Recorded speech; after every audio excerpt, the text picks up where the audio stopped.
بەشدار بە لە سێهەمین پێداچوونەوەی خێرا تایبەت بە شێرپەنجەی سوورێنچک تاوەری تەندروستی سمارت بە هاوبەشی لەگەڵ کۆمەڵەی پزیشکانی هەرسوجگەر لە کوردستان هەڵدەستن بە ئەنجامدانی سێهەمین پێداچوونەوەی زانستی خێرا بۆ باسکردنی نوێترین زانیاری و ڕێنماییەکان سەبارەت بە شێرپەنجەی سوورێنچک لەلایەن پزیشکانی بە ئەزموونی ناوخۆ و دەرەوە.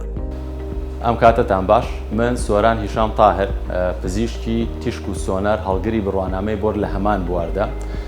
ئینشەڵڵا ڕۆژی 3/11 پێنجشەممە بەشدار ئەبم لە پێداچوونەوەی خێرا دەربارەی شێرپەنجەی سوورێنچک لە تاوەری تەندروستی سمارت.